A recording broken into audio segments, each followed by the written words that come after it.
Okay, so who are you and what do you do? Hi, Martin. I'm Sophia, and I'm the owner of Greca. Okay, so Greca, tell us a bit about Greca. So Greca is a family business Yep. with a Greek heart. So and also based in the UK. Okay. So we're a British registered business, but everything that we do, all our products are Greek. So what products do you sell? So I know what products you sell, but nobody else will. I know what you do. So what do you do.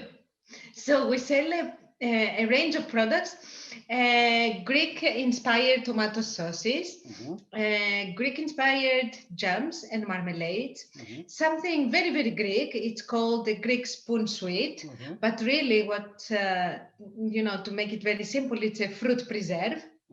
And also we sell handmade Greek pasta because Greeks can make pasta. Yes, yes, indeed. Okay. Now I have to say, because I have sampled pretty much all of your product, and the one thing that is about your product is everything genuinely is fantastic. Thank you. There's nothing that you've done. I've still got jars downstairs that I save for when I want something nice. But everything you do is fantastic. There's no compromise on quality in anything you do. This is very true. Yeah. So how do you, but you are, and we're not going to mention the company, but you work as well as head of HR for a company. Yes, that's correct. What made you get up one morning and think to yourself, right, I've been in HR for 10 years. More, yes. 20 years. I want to do Greek sauces now. Because you're busy enough, aren't you? Yes, extremely busy. It's a very demanding job and one that I enjoy, but we set up Greca because really to pay homage to my grandmother and my upbringing. So I grew up in a little village in central Greece as part of the farming family. So we used to produce and make, our own olive oil. We still do our own wine. We still make our own wine. But also my grandmother, my grandfather worked the land. So we grew our own vegetables. We had our own animals. It was just the most amazing childhood you can imagine. And my grandmother used to make the very same tomato sauces and jams we make today. And I think this, which goes really into the core of what the Mediterranean diet and Greek lifestyle is all about, which is about great produce, really respectfully handled and cooked. And something that, when you eat something, when something goes into your body, it's of great quality and it's not full of preservatives and nasties and in numbers. So this is really what, one day made me wake up and say, actually, really going back to basics is what I should be doing. That's why you do the product the way you do it. Because as I say, the sauces, as far as I can make out, there's nothing in them that you wouldn't be happy for your children to eat. Absolutely. So that's why you developed the product the way you developed it. But what made you get out of bed and say, right, today I'm going to start the big long process of setting up a company, sourcing the product, sourcing the bottles, sourcing the labels, getting everything sorted. And I'm going to try and make some money out of that. What made you get out of bed and do that? I think, Martin, that's a very good question. I think it goes back to really I really looked inside myself and said, okay, what makes you really passionate? And although I love my job in HR, this is not really my passion. So what makes me passionate in life is setting up Greca, is doing all these things, and it's hard work. Setting up your own business is very, very hard work and requires an extreme, extreme is the right word, I think, level of commitment, because you're doing that in parallel to working full time. Yes. Okay. Yeah, but you've done it sensibly in that sense then, because a lot of you get some people that kind of just leave their job behind and set it up and off they go. And then 2 years later, they've got no income and they've failed. Your approach is to run the Greca company whilst you're earning a living and doing a job that you enjoy. So, okay, so how important do you think a passion and it for your product is? Because I've got clients and I know people that I've worked in brands where I genuinely didn't really care about them. I've worked in companies I didn't care. So how important do you think it is?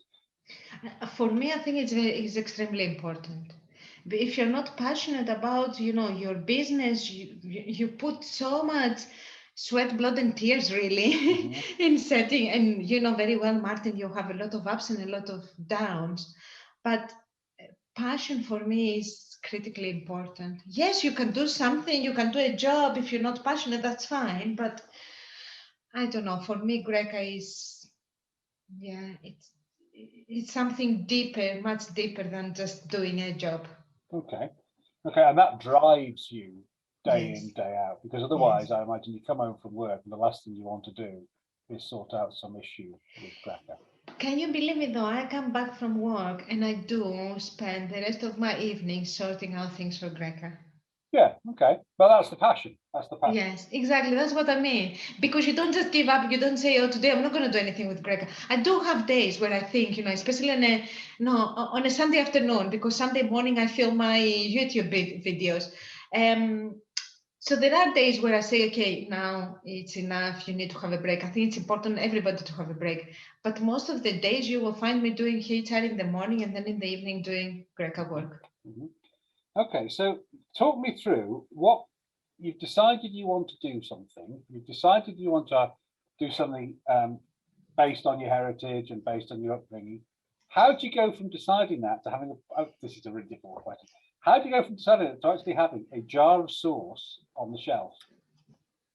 I know, it's crazy, right? I mean, because you talk me through the stages you went through. Yes. If that's possible.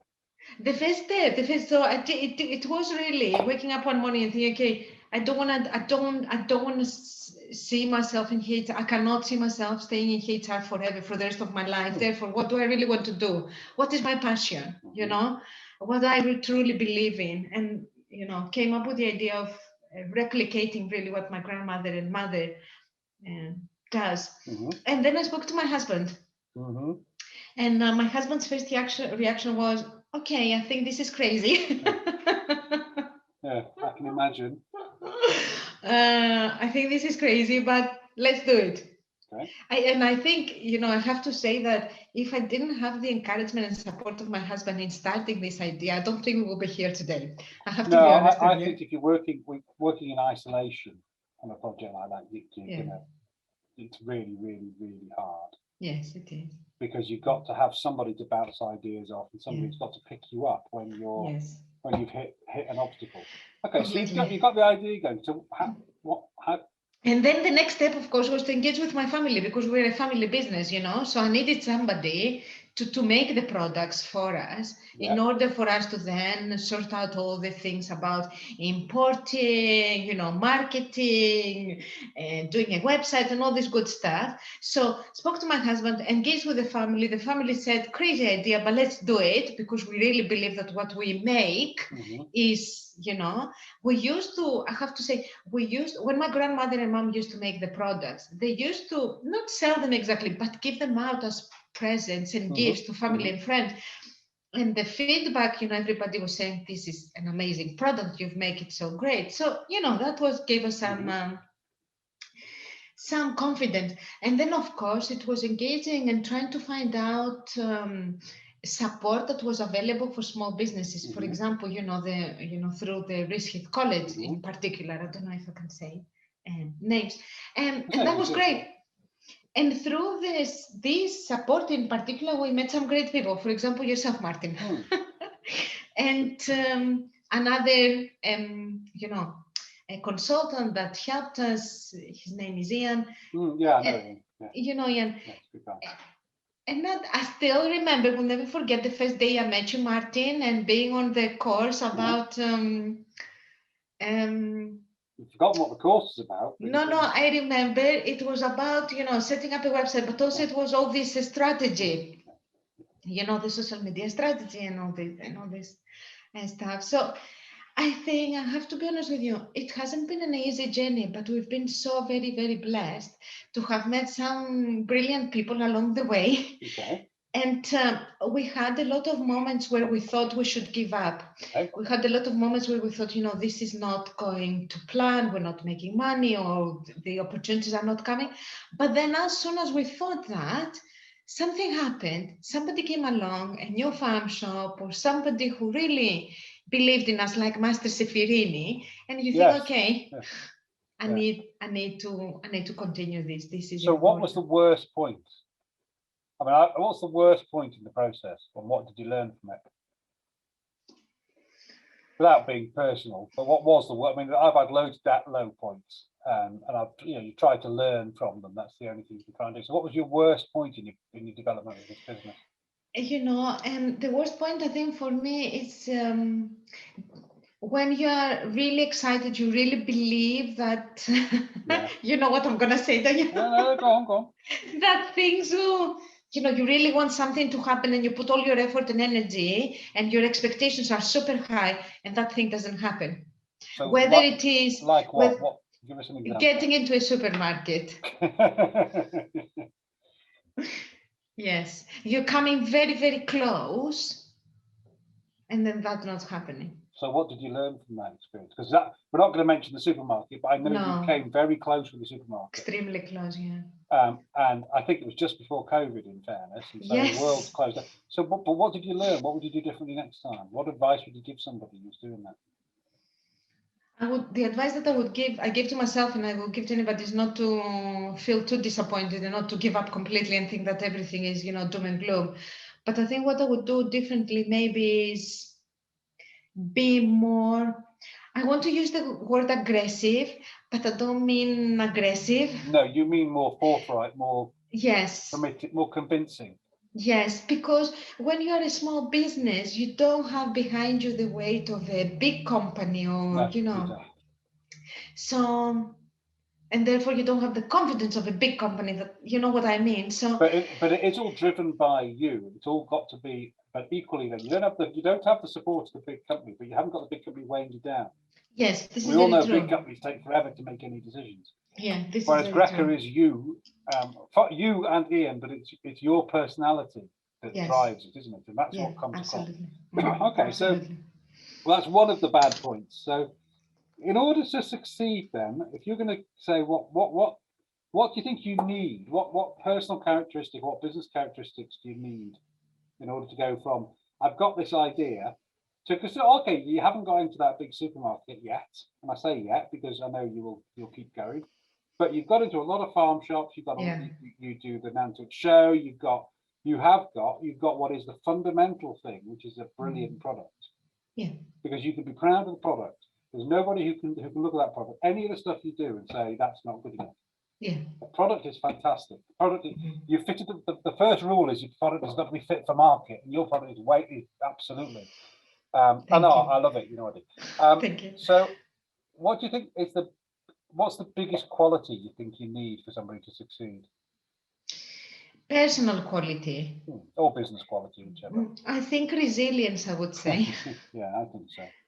I think resilience, because you have to be resilient setting up a business. It's very easy working for another company. You get paid, you do your job, you finish. Setting up your own business is your own responsibility. So you have to be resilient to deal with any adversity or any knockbacks, but also what COVID has shown us, external events that happen like COVID, is that you have to be resilient. You have to think differently. You have to, keep going and not give up. So how did you choose your suppliers? I know like ages ago you were telling me about the glass bottles. That was quite the actual jars. How did you choose the suppliers? How do you go about choosing suppliers? So the suppliers that we use, they're especially for our raw materials, so onions, for example, and tomatoes and fruit and things like that, are people, and pasta, are people that we've known for decades, for generations. So to give you an example, the lady, so we have an onion producer, she's a lady, and we've known the family for years and years and years and years. We know her husband, her kids, where she produces the onions. The same with the pasta.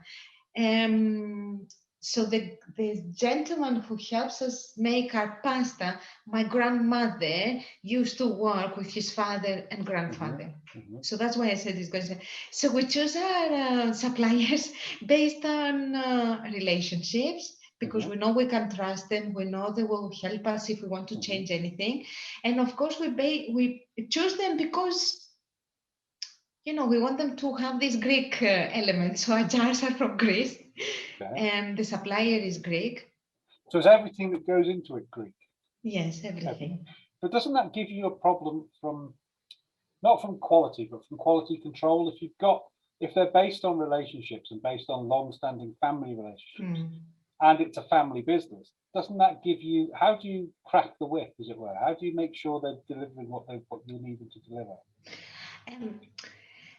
You know, when you have a long-standing relationship that's built on trust and respect, and you know, people, your suppliers are as passionate as you are for what they produce and what they deliver, and discussion like this might be uncomfortable, but they are easy at the same time, because their standards are as high as your standards. For example, we know that when we speak about the onions, we know the, you know, the crop.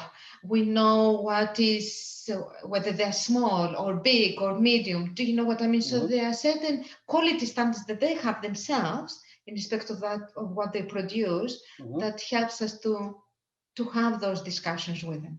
How will you maintain that? Because if you will get into a big supermarket, how are you going to maintain that? Because you're quite clearly, you're a small scale producer at the moment. I don't even know how much you do small scale. But if you do get into one of the supermarkets, you're going to have to turn yourself into a medium or large scale producer. How are you going to maintain that standard? Because the standard is everything in your product. The standard is everything. So I think, you know, we work with suppliers that, yes, they might supply us on a small scale in a sense, but there are suppliers that could respond and react to a bigger. Do you understand what I mean?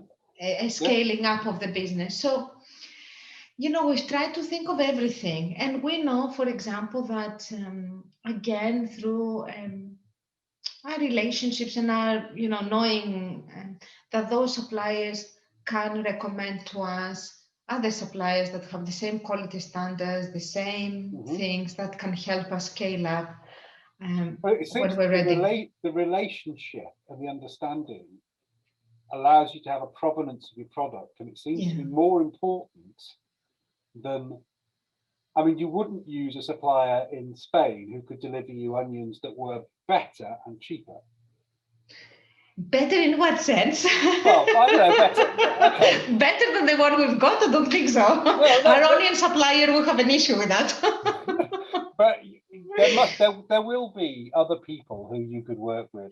There are. It's all, you're relying on relationships, and you're relying on relationships to help you manage the supply chain, aren't you? It's a very relationship-based system you're using.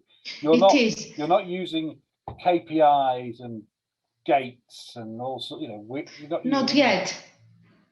No, not yet. We might, if we scale up. It is very much based on relationship, because, as I said to you, it goes back to how passionate you are about what you produce and what quality you produce. So if we have a tomato sauce that has won a Great Taste Award, and we have been through a process of producing by using these ingredients, this type of thing, this is that, we just need to be mindful of how we change that product later on down the line. But if we can use existing suppliers that can scale up as we scale up, for me, that's a win. Okay, so how did you arrive at your recipe?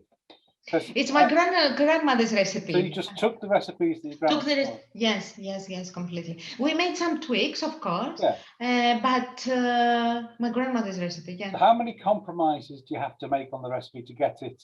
Because there's a difference between your grandmother making it and you making it and selling it at the Nantwich Food Festival and getting people to. How many compromises do you have to make? When you say compromises, what do you mean? Well, I've never produced a pasta sauce and sold it to anybody. So I imagine if I make it at home, I can do X, Y, Z, and that's my recipe. But if I'm producing it on a scale even 1,000 bottles, I might. Don't you have to change the recipe? Don't you have to change what you have to change? Yeah, you have to change the quantities, I suppose. But the steps that you follow to make the sauce are exactly the same steps you used to follow. So how do you keep it? Because you don't put preservatives in it, do you? No, nothing. So how do you get it from? I'm curious. How do you get it so it doesn't go off? You see, this is something that maybe I'm a traditionalist, but this is something I think we miss in the 21st century. And I think what we miss is going back to some basics, because our grandparents and ancestors used to make all these things. But so the olive oil has as a preservative. Right. So there is no need to put things in a tomato sauce that are not necessary. Okay. So, like for example, I'll give you an example. Putting fresh lemon juice in a jam is the preservative really that you need. The jam can last forever, for a long time, forever. And the same for the fruit preserves. So we don't add anything extra. Just the lemon juice is enough to preserve you the fruit. So by again sticking to what you thought of at the beginning. Yes. Because if you compromise on what your initial concept, your initial brand, yes, you'll struggle to look people in the eye and say, "Well, this is the way we do it." Absolutely. You're very, very, very conscious of what you're trying to achieve. Yeah, absolutely. On every level. That's why our products. If you looked at our tomato sauces, they're in a glass jar, but if you look at the content of sugar and salt is very low in comparison, with what you find out in the market. Exactly because of the quality of the onions, of the quality of the tomatoes, of the quality of every little thing that goes in that jar. Okay. You don't need to add anything extra. It's not necessary. Is that paying off? Because I know you're in a lot of your market. It pays off at things like the food festivals and the markets. But does it pay off when you're talking to the big supermarkets? Do they buy into that? Yeah, I think the supermarket we spoke about earlier, yes, because more and more people now, Martin, are conscious of how they eat, what they eat, and they rather pay a little bit more to buy a quality product than just. You have a little bit less of better quality. So, so your pricing though, you're not cheap. No. I can go into Sainsbury's and buy Lloyd Grossman pasta sauce for £1. Yes, but have you seen the preservatives on Lloyd Grossman? I know. I like Lloyd Grossman stuff sometimes. And yours are not cheap, and I know they're not. How did you arrive? I'm not saying they're expensive, but they're not cheap. It's not a cheap price. No, they're not £1, no. How did you arrive at your pricing? How did you determine what you wanted to charge? We did a lot of market research. Good. That's what I wanted you to say.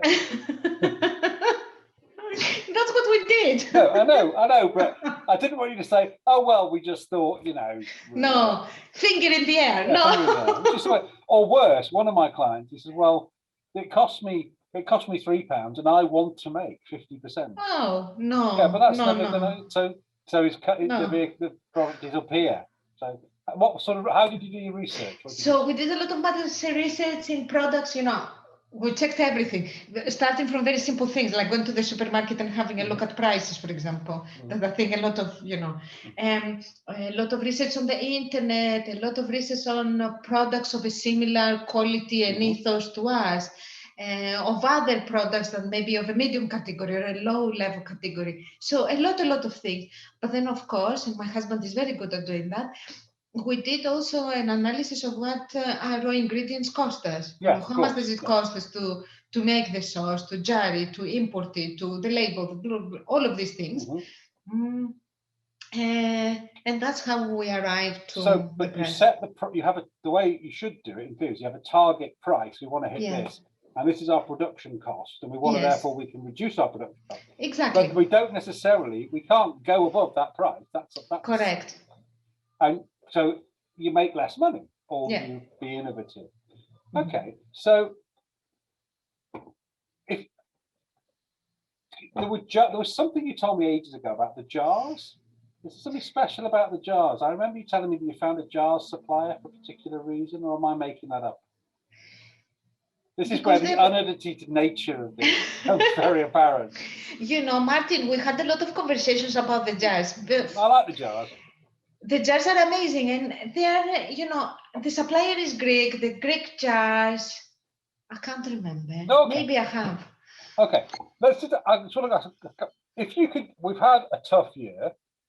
I mean, hopefully, as we discussed, it's going to get better. But if you could go back 12 months to, because we're just about 12 months into all this, and actually, if you go back to February last year, I can remember none of us had any idea that the world was going to collapse like it has.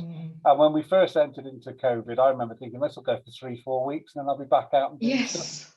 So, what impact has that had on your business? And what would you tell yourself if you could go back? So what impact has that had? The impact. So suddenly from one day to another, you know, we had the whole year planned of events and activities that we needed to do.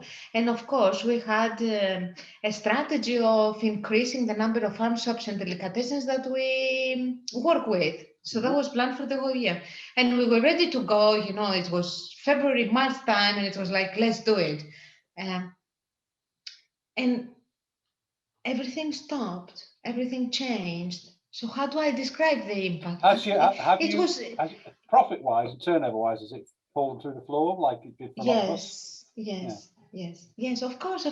I think, as I said to you, again, it goes back to feeling blessed and lucky that we still maintain the number of farm shops that we have, and they still believe in us, and we can still supply them, which is a miracle under the circumstances. Do you think that's relationship-based? Because I managed to maintain customers. I think I've maintained some customers because of relationships. Not necessarily whether with some of them, I got a little one or two, you debate whether it makes sense for them to carry on. But it's relationship based. So you kept that going. Okay. It is completely relationship based, and you know, Martin, up to the point that one of our first ever farm shops said to us, because we had a delay in the products, and of course because everywhere locked down in Europe, you know, they said to us, we can wait. We have a few products, we'll make it happen, we'll support you. They didn't give up. No, they don't give up on you. That's why I said to you, relationships for me are very important.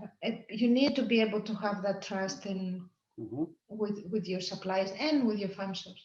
So the impact, huge for a lot of businesses. We had to think a little bit differently. That's why, you know, all my cookery classes had to stop. Crikey. Is that when you went on YouTube? Is that what? That's right. Yeah, that's why. You've been doing a lot of YouTube stuff. A lot of YouTube stuff because I love cooking. You know, I still have people that say to me, "When are you going to start the cookery class again?" I love it. I love it. So YouTube, it's a way of saying, you know, I cook at home, Greek food. Let me do the videos and let me connect with people. And it's lovely because YouTube helps you to connect with further afield. I had Greek people from Canada emailing me and sending me messages. It's fantastic. But how do you? Because I know you well enough, and I remember saying you telling me you don't want to do videos. Oh yes. You don't like the sound of your voice. No. You don't like the way you look on video. So how have you overcome that? Because I don't know. You just got on with it.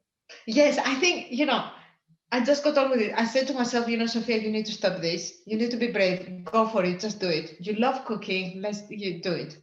I think you're overcritical of yourselves. We're all overcritical. I think so. But I think sometimes you've just got to ignore the fact that I hate the sound of my own voice. I hate the way I look like everyone else does. But you've got to get on with it, haven't you? Yes, but it's remarkable because you've gone from sitting there basically saying, I'm not going to go on video. I don't want to do it. And now you are all over the place. Yes. And I want to do more. You know, I don't think I'm doing enough. No. Can you imagine me saying this? Yes, I don't think I'm doing enough. So I want to try one video every week. So I have one uploading this week, then another week. So every Sunday, I spend my time doing videos at home, ready to be uploaded for the week. And it's the consistent and persistent approach you've done. Okay. Yes, now, it is. Okay, if you could go back to yourself, your younger self, you're still quite young, obviously, but you're Thank you. I know if I went back 10, 15 years, I would tell me to shut up more. There's lots of advice I would give myself from a business perspective. If you could go back to yourself when you were starting this process, what one piece of business advice would you give yourself?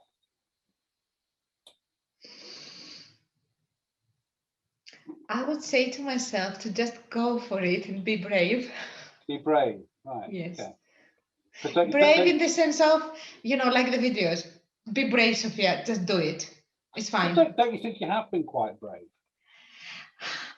Yeah, or but do you think maybe you held yourself back? Yeah, I think so. I think I could have been a bit braver a little bit earlier on when I was even younger. I think you could build your brand more. I think Yes. I know that links into the bravery because you didn't like. Yes. You said to me, "I don't like the sound. I don't like the way it sounds." No. The whole thing about your personality and the way you sound, Yes.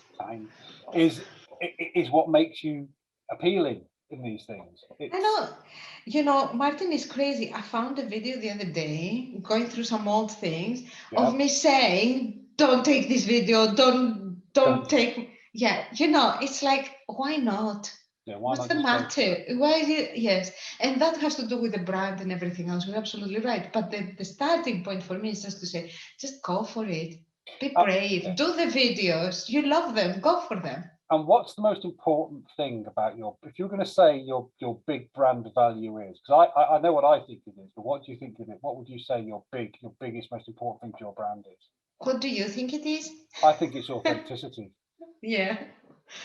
I think you're Greek. I agree with you. Greek. Authentic. It's authentic. It's real, and you're not pretending. You're not making stuff up. No. And there's a lot of people you can poke holes in. You can say, yeah, but you get your jars from Slough, or actually the tomatoes. Actually, every time we talk, there's nothing you can poke holes in. No. Yes. Authentic and honest. Yeah, definitely. I agree with you. It is very important to me. Why would I sell something that I cannot put on my own table and eat myself? Yeah, I read a book which is by a guy called Jay Shetty, who didn't really like the book, but it was interesting. He was saying, if you're going to develop a product, only develop a product that you'd be happy for your children to eat. Yes, definitely. And that's one thing I noticed about your product. Because when we first met, I was quite sensitive about what we give the kids. I'm more than happy for my kids to eat your product. Definitely. We give it to the kids in my family. Yes, of course. And I think there is this authenticity and reality about it. And I think that authenticity and reality is about you as well. And I think that's key to your brand. Yeah, definitely. I think it's ingrained in the DNA of me, of Greca, of what we stand and what we produce. That's very important to us.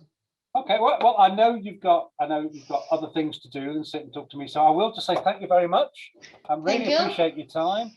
And hopefully when you're on the shelf of Sainsbury's, I'll be able to go and add to, when you're sitting in your great big mansion as the head of a massive conglomerate, I'll be able to come and visit you. And you'll change from late Grossman, yeah? Yeah. Yes. I still use your stuff. I know. I'm only teasing you. I know you do. Thank you very much. Thanks, Martin.